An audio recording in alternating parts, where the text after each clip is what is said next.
Alright guys, this is it for today. Please do not forget to write your essay. And David, may I help you? Do you have any questions about the class?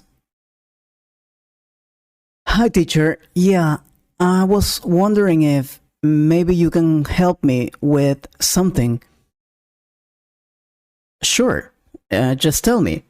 If I can be of any help, I'll be happy to help you.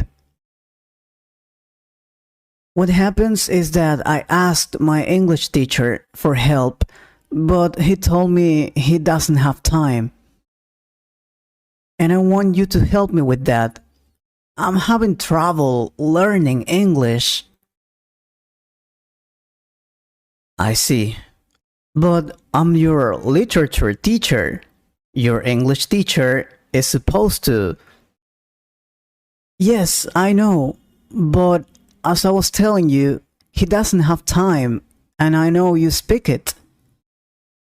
I know you've managed to learn more than 4 languages. I need to know what I'm doing wrong. I get it. Okay, I will help you. Learning a language is not easy, you know? People usually make a lot of mistakes when learning a language, especially English. Especially English? Why? Is this language the most difficult to learn? No, it's not. But it's very famous, and there are a lot of methods to learn it. Anyway, I'll tell you about some mistakes that students usually make when they learn English. One common mistake is the use of the auxiliary verbs. These are very important in English because by changing the auxiliary verb, you change the whole sentence. For example, you say, "Do you work here?" And that's present simple. But you can change its time only by changing the auxiliary. Did you work here? And it will become past simple now. So, by changing do to did, I changed the sentence from present simple to past simple. 3 main auxiliary verbs in English are do, be, and have. They are extremely important. And mastering them will help you a lot in expressing yourself more confidently. The great news is that their use is consistent. For example, we use do for simple tenses. Do you live here? Did for past simple. Did you have breakfast? And be for continuous forms and passive voice. I am working. She was sleeping. Or this was painted by Sarah. Finally, we use have for perfect tenses.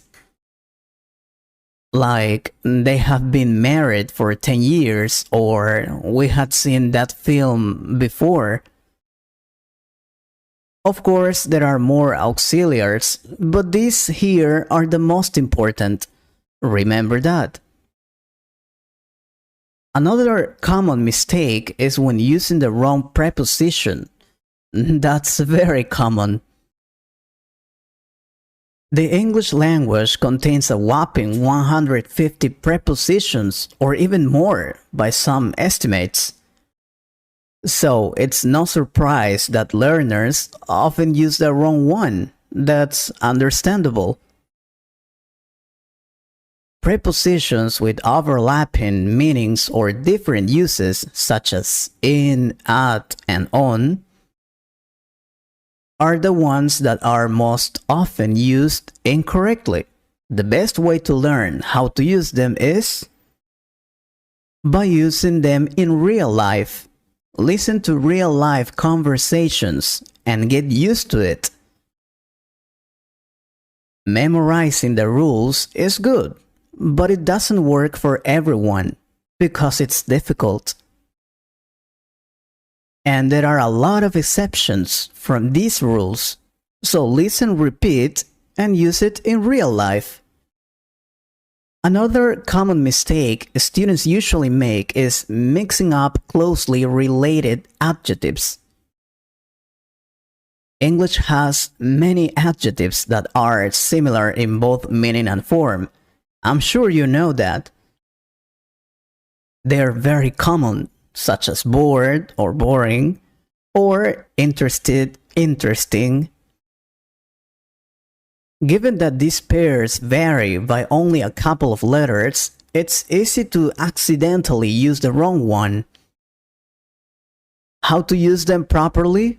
Simple. If you are describing someone's feelings, then you would use ed.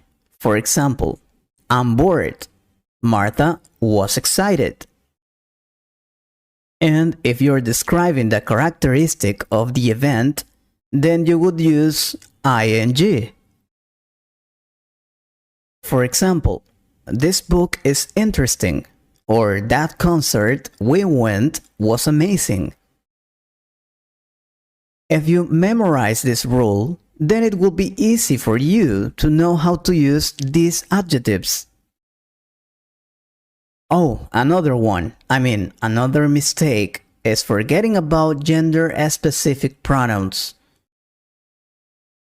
In many languages, object pronouns like him or her and possessive pronouns like his or hers are the same.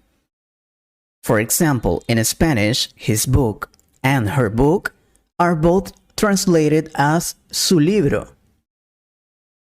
Therefore, remembering that these pronouns in English take on genders can be taxing for some students.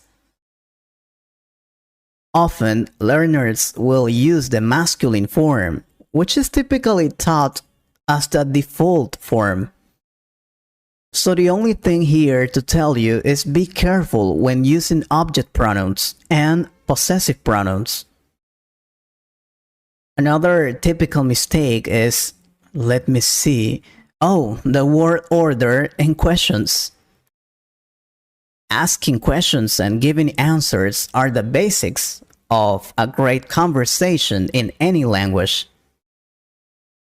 But while learning English, a lot of English learners translate their questions from their own language. And the order is often wrong. In some cases, they just omit the auxiliary verbs, which are very important in English questions. That's a terrible but very common mistake. As I check some students' assessments or homework, I often see these mistakes. You like to know more about my new project? Or why you not invite me? Great news! There is a fixed structure for you to learn and use for any question. It's called quasi. QU, question word, what, when, why, where, etc. A for auxiliary verb, do, be, or have. S for subject, he, she, it, they, Sarah, my sister. And I for infinitive, work, go, sleep, invite. For example, where did you go last night? Oh, that's very interesting. I didn't know that. I will use it, for sure. Yeah, but remember that this structure is not used for all the questions, but for most of them.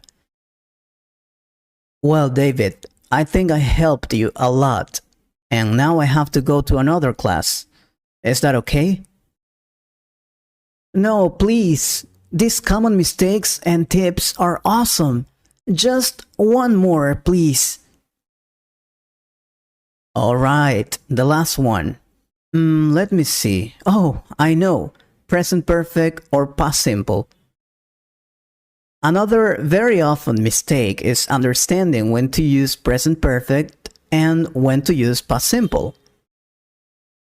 they usually confuse. The best way to understand their difference is this. Present perfect is used for experiences, general things, things we don't know or we don't say when they happened. But past simple is used for completed, finished actions in the past. So you would start a conversation with a general question in present perfect. Have you ever tried sushi? Have you ever been to the USA? Have you ever seen that film? If the answer is yes, and you want to know more details about it, you have to be more specific in your question, like, when did you try it? Did you like it? Or was it good? Or who did you go with? Where did you stay? How was it? We use present perfect for unfinished times. Therefore, we often use it with expressions like today, this week, this month, this year, but past simple is for finished, completed actions in the past, and normally tell us the exact time when the action happened. For example, I have been so busy today. Today is not finished yet. I was so busy yesterday. Or she has worked 50 hours this week. The week hasn't finished yet. I worked 50 hours last week. You see, it's not that difficult. You just need to know these rules. Fantastic! Thank you so much, teacher. You are the best teacher. No, I'm not. But I can help you some other time, if you want. Sure, if people like and share this video, we'll make another one. I hope you liked this conversation. If you could improve your English a little more, please subscribe to the channel and share this video with a friend.